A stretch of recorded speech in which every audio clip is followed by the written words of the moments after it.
Pahalgam attack के बाद पाकिस्तानी रक्षा मंत्री ने कहा था 30 साल आतंकियों का समर्थन किया। पाकिस्तान के पूर्व विदेश मंत्री बिलावल भुट्टो ने कहा कि पाकिस्तान का आतंकवाद के साथ इतिहास रहा है, ये कोई सीक्रेट नहीं है।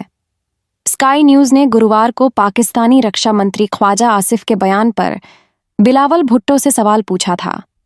ख्वाजा आसिफ ने पहलगाम हमले के बाद कहा था कि पाकिस्तान 30 साल से आतंकवादियों को फंडिंग कर रहा है। बिलावल ने आसिफ के बयान का समर्थन किया और कहा कि पाकिस्तान ने अपनी गलतियों का अंजाम भुगता। पहलगाम में शुक्रवार को NIA और फॉरेंसिक टीम बायसरन घाटी में जांच करने पहुंची है। इंटेलिजेंस सूत्रों ने बताया कि पहलगाम हमला करने वाले आतंकी दक्षिण कश्मीर के जंगलों में छिपे हैं। उनके पास राशन पानी है, ऐसे में ये इन पहाड़ी इलाकों में लंबे समय तक रह सकते हैं। पहलगाम की बायसरन घाटी में 22 अप्रैल को आतंकी गोलीबारी में 26 टूरिस्ट की मौत हो गई थी। आज की ताज़ा खबरें। भारत पाक सीमा के फॉरवर्ड पोस्ट्स पर पाकिस्तान ने सेना तैनात कर दी है। इसमें चीन से मिली तोपें भी शामिल हैं। National Investigation Agency NIA chief Sadanand Date गुरुवार दोपहर पहलगाम पहुंचे। वह 3 घंटे बायसरन में रहे। प्रधानमंत्री शहबाज शरीफ ने अमेरिका से अपील की है कि वह भारत पर जिम्मेदारी से पेश आने और बयानबाजी कम करने का दबाव बनाए। अमेरिकी विदेश मंत्री मार्को रूबियो से शरीफ ने यह भी कहा कि भारत के उकसाने वाले रवैया से क्षेत्रीय हालात बिगड़ सकते हैं। बिलावल बोले, आतंकवाद को समर्थन कर खामियाजा भुगता। पाकिस्तान के पूर्व विदेश मंत्री बिलावल भुट्टो ने कहा कि पाकिस्तान का आतंकवाद के साथ इतिहास रहा है, ये कोई सीक्रेट नहीं है। स्काई न्यूज ने गुरुवार को पाकिस्तानी रक्षा मंत्री ख्वाजा आसिफ के बयान पर बिलावल भुट्टो से सवाल पूछा था। ख्वाजा आसिफ ने पहलगाम हमले के बाद कहा था कि पाकिस्तान 30 साल से आतंकवादियों को फंडिंग कर रहा है। बिलावल ने आसिफ के बयान का समर्थन किया और कहा कि पाकिस्तान ने अपनी गलतियों का अंजाम भुगता। पाकिस्तान ने 9 नागरिकों को वापस लेने से इनकार किया। पाकिस्तानी अधिकारियों ने अटारी बॉर्डर पर पहुंचे 9 नागरिकों को वापस लेने से इनकार कर दिया। भारत सरकार के आदेश के बाद ये लोग अटारी बॉर्डर से पाकिस्तान वापस जाने के लिए पहुंचे थे। पाकिस्तानी अधिकारियों ने इसका कारण नहीं बताया है। पहलगाम हमले के बाद इंडियन सिस्टम पर 10 lakh cyber attack. Maharashtra cyber ने शुक्रवार को बताया कि पहलगाम हमले के बाद इंडियन सिस्टम पर 10 लाख साइबर अटैक हुए हैं।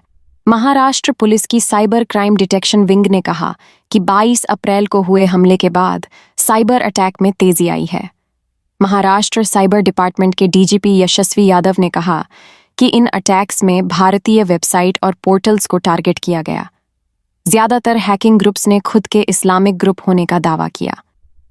LOC पर लगातार 8वें दिन सीज फायर वायलेशन। पहलगाम हमले के बाद पाकिस्तानी सेना ने लगातार 8वें दिन LOC पर सीज फायर वायलेशन किया। इसके अलावा इंटरनेशनल बॉर्डर पर मौजूद जम्मू कश्मीर के 5 इलाकों पर भी सीज फायर वायलेशन किया गया। इस फायरिंग को देखते हुए कम्युनिटी और दूसरे बंकरों को तैयार करना शुरू कर दिया है ताकि फायरिंग बढ़ने पर इनका इस्तेमाल किया जा सके। UNSC में जल्द हो सकती है भारत पाक मुद्दे पर मीटिंग। संयुक्त राष्ट्र में ग्रीस के परमानेंट मेंबर इवानगेलोस सेकेरिस ने कहा कि भारत पाकिस्तान मसले पर जल्द मीटिंग हो सकती है। उन्होंने कहा कि इसमें देर होने से अच्छा है कि यह पहले ही हो जाए। इससे दोनों देशों के बीच तनाव कम किया जा सकता है। अमेरिकी उपराष्ट्रपति बोले, उम्मीद है भारत पाकिस्तान के साथ टकराव से बचेगा। अमेरिका के उपराष्ट्रपति JD वेंस ने पहलगाम आतंकी हमले पर कहा कि उम्मीद है कि भारत पाकिस्तान के साथ बड़े टकराव से बचेगा। वेंस ने पाकिस्तान से अपील की कि वह भारत के साथ आतंकियों की तलाश और कार्रवाई में सहयोग करे। वेंस ने कहा कि अगर पाकिस्तान किसी भी तरह जिम्मेदार है तो वह भारत के साथ उन आतंकियों पर कार्रवाई करेगा जो उसकी जमीन से ऑपरेट करते हैं। आज एक्सप्रेसवे पर फाइटर जेट की नाइट लैंडिंग। इंडियन एयरफोर्स आज UP के शाहजहांपुर में गंगा एक्सप्रेसवे पर बनी 3.5 km लंबी हवाई पट्टी पर नाइट लैंडिंग अभ्यास करेगी। इस एक्सप्रेसवे पर दिन और रात दोनों में फाइटर जेट की लैंडिंग कराई जा सकेगी। Rafale, Su-30 MKI, Mirage 2000, MiG-19, Jaguar, C-830J Super Hercules, AN-32 और Mi-17 V5 हेलीकॉप्टर इस एयर शो में शामिल होंगे। गंगा एक्सप्रेसवे उत्तर प्रदेश का चौथा ऐसा एक्सप्रेसवे है जिसमें हवाई पट्टी है। हालांकि रात में लैंडिंग की क्षमता वाला देश का पहला एक्सप्रेसवे है। पहलगाम के आतंकी कश्मीर में ही छिपे। सूत्रों के मुताबिक पहलगाम में हमला करने वाले आतंकी अभी भी दक्षिण कश्मीर के जंगलों में छिपे हैं। उनके पास राशन पानी है।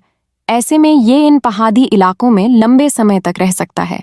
पाकिस्तान ने लगातार 8वें दिन सीज फायर तोड़ा। पाकिस्तान ने LOC पर लगातार 8वें दिन सीज फायर का उल्लंघन किया। पाकिस्तानी सेना ने बारामूला, कुपवाड़ा, पुंछ, नौशेरा और अखनूर में छोटे हथियारों से फायरिंग की। भारतीय सेना ने इसका जोरदार तरीके से जवाब दिया। अमेरिकी विदेश मंत्रालय बोला, अमेरिका आतंकवाद के खिलाफ भारत के साथ खड़ा है।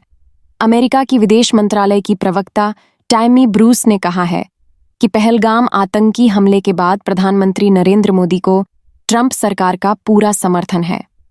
अमेरिका भारत और पाकिस्तान की सरकारों के लगातार संपर्क में है और हालात पर नजर रख रहा है। उन्होंने कहा, अमेरिका आतंकवाद के खिलाफ भारत के साथ खड़ा है। राष्ट्रपति ट्रंप ने भी प्रधानमंत्री मोदी को पूरा समर्थन देने की बात कही है।